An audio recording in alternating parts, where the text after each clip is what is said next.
Adventures in Thair, The Captive, by Jace Masters. Stop! I beg of you, I yield! Just as Evandrin was about to plunge her blade into the bloodied hobgoblin's chest, the cult leader's words caused her to stay her killing blow.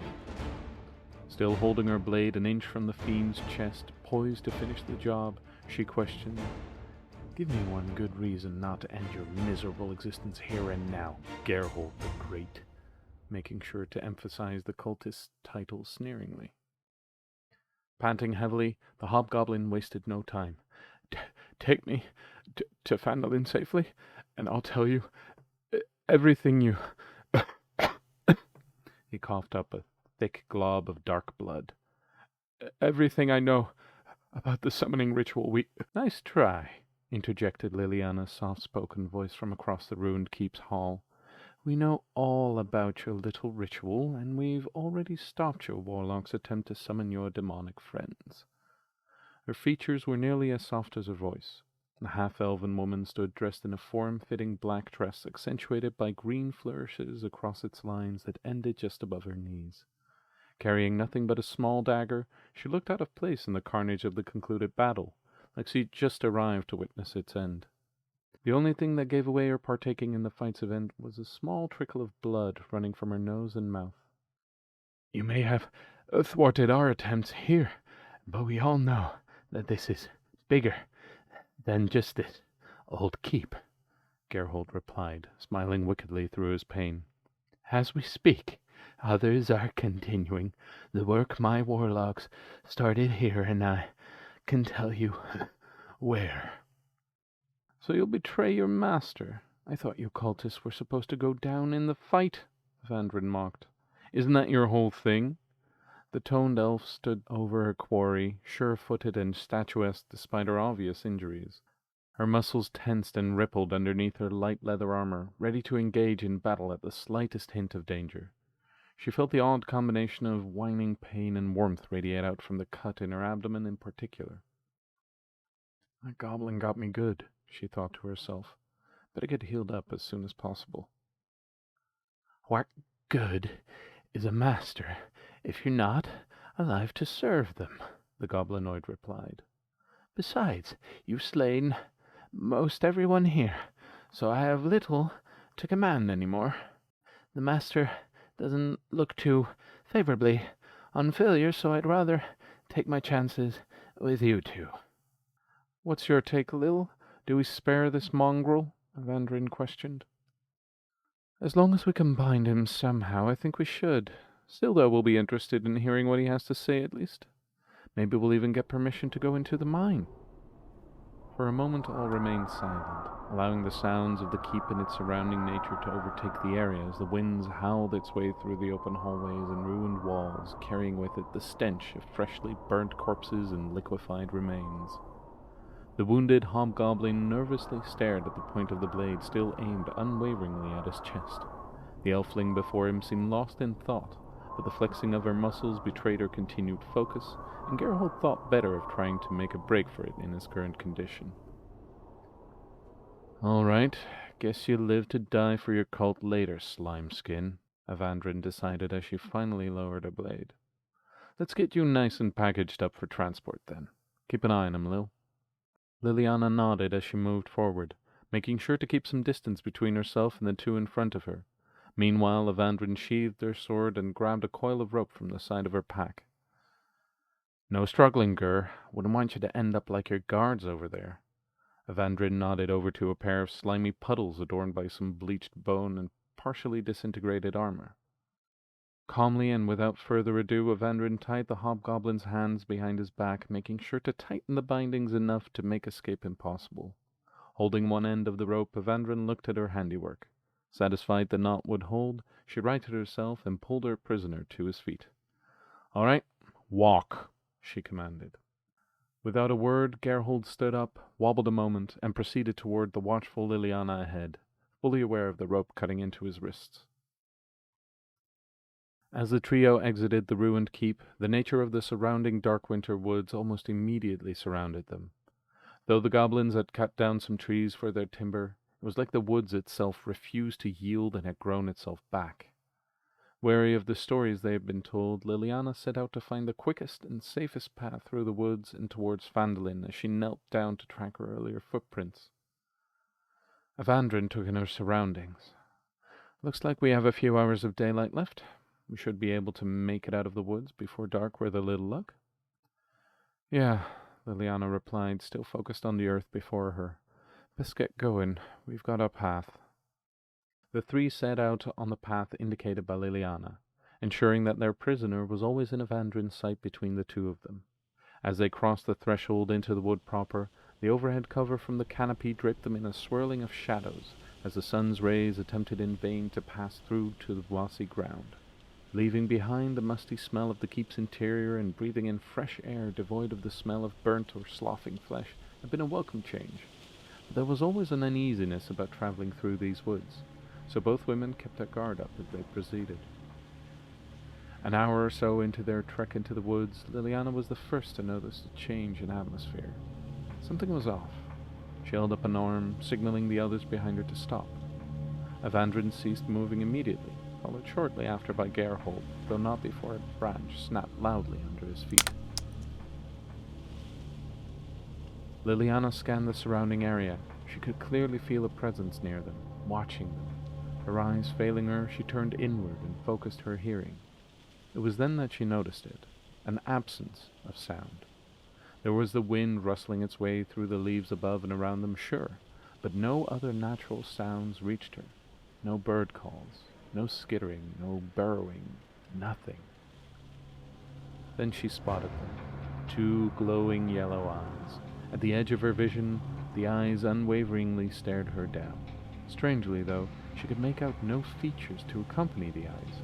It was as if the eyes were part of the tree line, like the woods themselves were watching them. Lil? Avandrin's voice shocked Liliana back to her senses. What's going on? There was a tremble to her voice that Liliana hadn't heard a lot, and it worried her. In a voice barely above a whisper, Liliana replied, Something's watching us. Something I can't make out.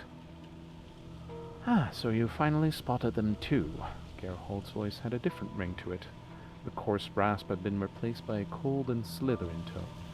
The eyes of the woods are upon us. We were told about this, Lil, Avandrin said in a hushed tone. The Sylvan, remember? Best take care not to disturb anything they hold sacred. That same unnerving tone still resounded from the goblinoid. Lest you anchor the Gerhold's sentence was suddenly cut short as Avandrin pulled him back on her makeshift leash. That's enough out of you, slime, she hissed. No more of your fear-mongering. Gerhold acquiesced, a grim smirk creeping across his countenance. Liliana wasn't put at ease by either of them, and their squabbling was doing little to help their situation as the eyes continued to bore into her. Let's just keep going, she said after a moment, as she began moving forward again, slowly and deliberately now. Hampered by their careful pace, the three continued to make their way through Darkwinter Woods slowly, keeping their eyes peeled for any sudden movement among the brush as they went. After another half-hour of travel, dissatisfied with their pace and wary of mistakes along the way, Liliana again signaled the others to hold so she could get her bearings and check if their path was still the correct one. As she did, she instantly realized that she made a mistake somewhere. Not only did she not recognize any of the surrounding features from their trek towards the keep, she also spotted several strange figures made of sticks, stones, and bone tied together by twine, hanging from several of the trees surrounding them. Did I just move us directly into the Sylvan's territory? She wondered. Lost our way, have we? Gerhold sneered. Shut it! Avandrin's reply was near instant.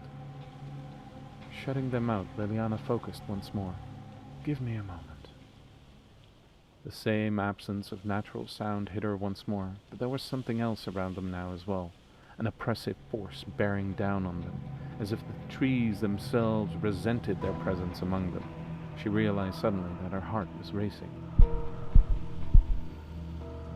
She attempted to steel her nerves and calm herself down.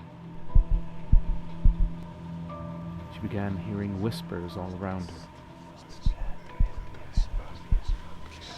Intruders! The words came from all around and within. Her entire being was whispers. She was being swallowed up by the woods. Darkwinter will have another story to share, she thought as she felt herself ebbing away. 2 more adventurers lost to the woods. She couldn't help but smile to herself in the moment. Snap out of it. Evandrin's voice sounded muffled, like she was underwater, talking from the opposite side of a thick wall. Liliana felt something brush up against her, gently, then wilder and wilder, until she noticed she was lying on the forest floor, and Evandrin was staring over her, face worried, eyes glistening with moisture, shaking her.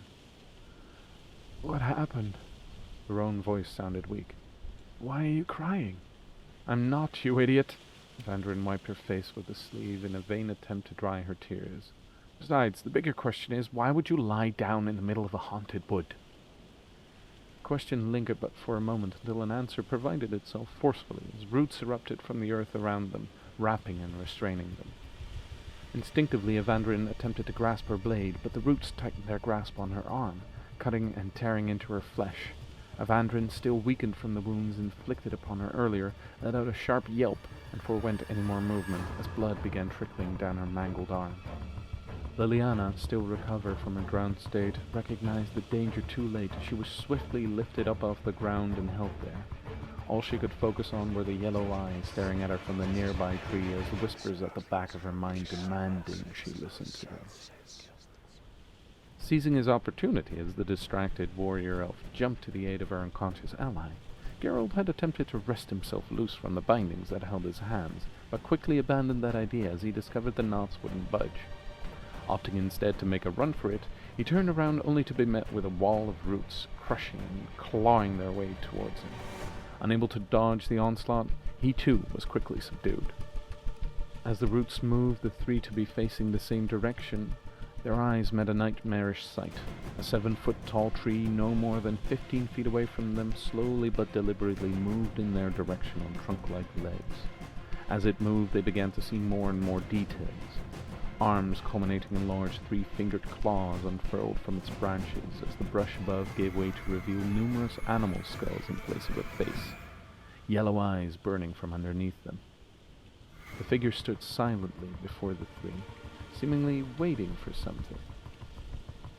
"Congratulations," Evandrin groaned. "You've got us, Sylvan. Now what?"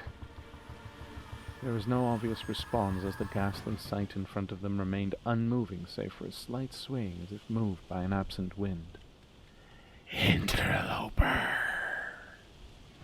The word rang in Liliana's mind with force she had never encountered before. Every syllable seemed to burn and seethe into her mind, intent on her ruination. She screamed, but no sound reached the outside world. "Destroyer!" Again her mind was blasted by wave after wave of intense hatred, stripping away her defenses. Again she attempted to scream, but all she achieved was a shrill murmur. "Murderer!" As the essence of the word reached Liliana's weary mind, she felt an intense pain unlike any injury she had felt before. She could see, hear, and moreover feel what this creature meant, what had been inflicted upon it in ages past and days recent. Liliana wept, and as she did, she could feel the pain go with it. Slowly but surely, the pain subsided until there was only clarity and understanding left. Evandrin hung within the roots, having given up on fighting back after a fruitless attempt earlier. As the moments passed, she felt the warm stream flowing down her right arm lessen. Good, the blood flow is lessening, she thought as the world around her turned fuzzy, warm, and hazy. "Stay awake, elfling," a voice grunted her way. She opened her eyes and looked at the hobgoblin beside her. His green skin seemed more vibrant now, and the rough, flattened facial features repulsed her less at the moment. "I must be losing." "Wake up!" Gerholt's voice rang out again, louder this time. "Your friend needs you, and I need the both of you to get us the hells out of this mess." The mention of the word friend stirred something in Evandrin. Fighting the drowsiness, she lifted her head and tilted it to her left. Liliana was slung into the roots, same as her and Gerhold, but something was wrong. She was bleeding, from her nose, from her ears, and from her eyes. Her beautiful eyes, the shade of a stormy ocean. And she saw the roots penetrating her temples.